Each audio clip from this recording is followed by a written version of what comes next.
Starting with the central nervous system, our central nervous system is broadly divided into two major structures. One is brain and the other one is the spinal cord. Now, of course, there are many subdivisions in brain and in spinal cord, which we will be discussing later on in further slides. So, the structures of the brain and the spinal cord are arranged in two layers, namely the grey matter and the white matter.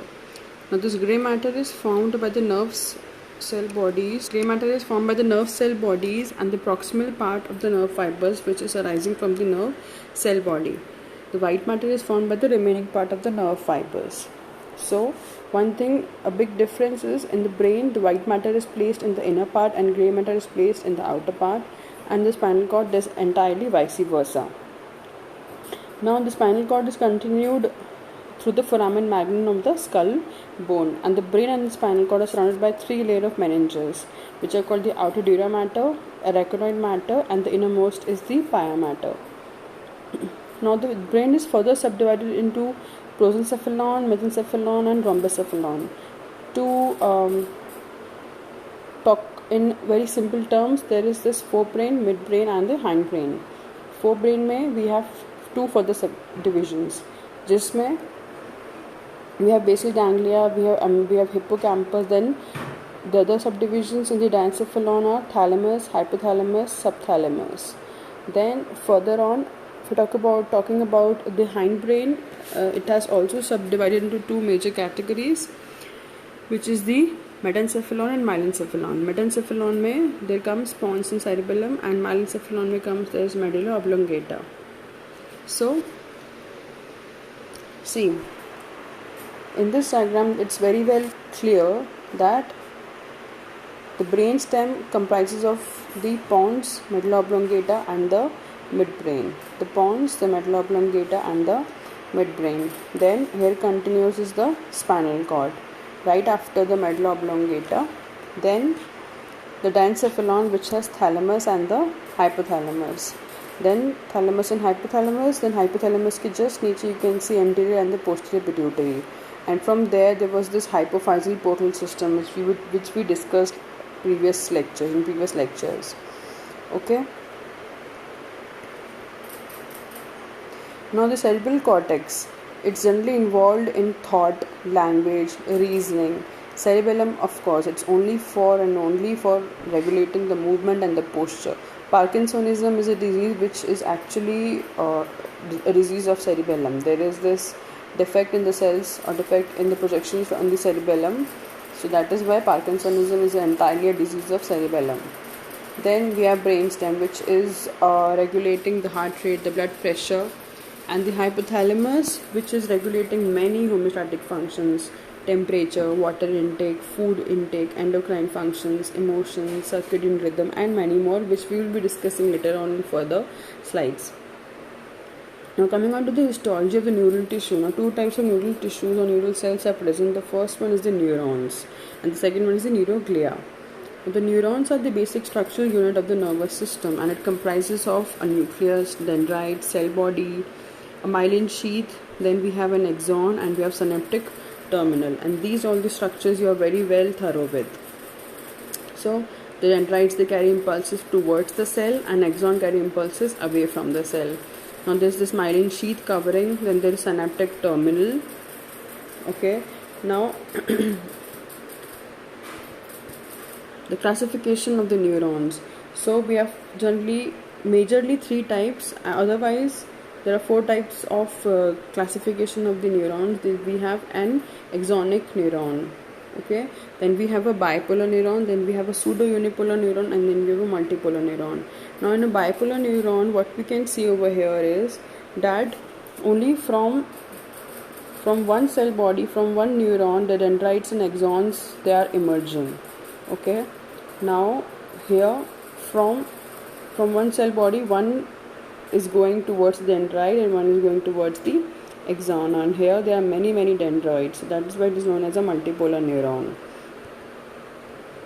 The classification of the neuron, this was based on the structural classification. Then we have a functional classification.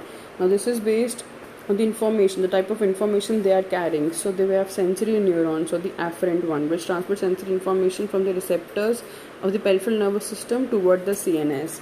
Then we have the motor, which gets the information from the CNS to the effectors. Effectors are the muscles, the glands. Okay, and then we have the association of the interneurons, which transmit the information between the neurons, which analyze everything, the inputs. So these neurons, they all are neurons are the multipolar, except the efferent ones, which are generally bipolar.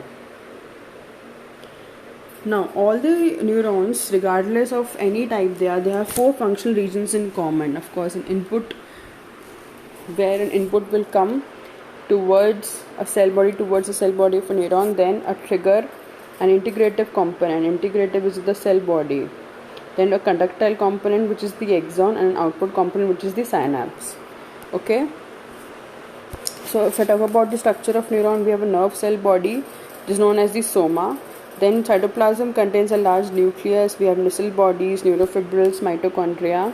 They all are basophilic granules found in cytoplasm of neurons, present in the soma and dendrite, but they're not present in the axon and the axon hillock. Always remember this. Then we have the dendrite and we have the axon. Now, each nerve is formed by many bundles. See, this is a nerve, and they are formed by many bundles or the groups of nerve fibers. So each bundle को हम बोलते हैं fasciculus.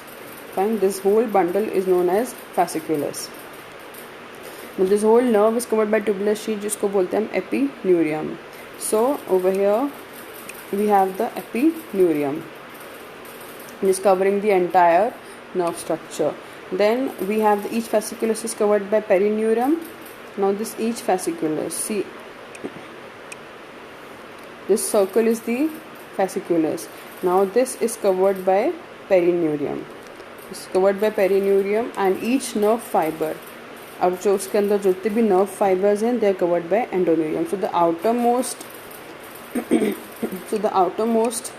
covering we have is the epineurium, then we have the perineurium, and then we have the endoneurium. Axonal cytoplasm we call it as exoplasm. Exoplasm is covered by exolemma, and it is the continuation of the cell membrane of the nerve cell body. Now, exoplasm along with exolemma is called the axis cylinder of the nerve fiber. Now see, this is the exolemma and this is the exoplasm. Cytoplasm of the axon is the exoplasm.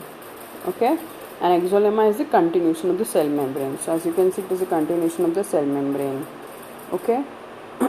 Now these are some nodes of Ranvier. What are the nodes of Ranvier? Basically, the myelin sheath, they completely cover the axon. Now there are some areas in which the myelin sheath is not present. Now, these areas को बोलते हैं हम node of Ranvier, where the myelin sheath is absent. The myelin sheath is a thick lipoprotein sheath that insulates the myelinated nerve fiber, and it is absent at areas which are known as the nodes of Ranvier.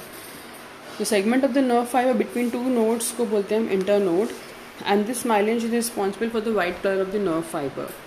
The formation of myelin sheath, the process is known as myelinogenesis, which is formed by the Schwann cells in the neurolemma. These Schwann cells, they basically wrap around the axis cylinder in concentric layers, and they produce the myelin sheath. What are the functions? Of course, the faster conduction, because in myelinated nerve fiber the impulses jump from one node to another node, and जिसको बोलते हैं हम saltatory conduction. Okay, this is very very important. You should be knowing what do you mean by saltatory conduction. And insulating, because it insulates the entire axon, it restricts the nerve impulse within the single nerve fiber, and it prevents the stimulation of the neighboring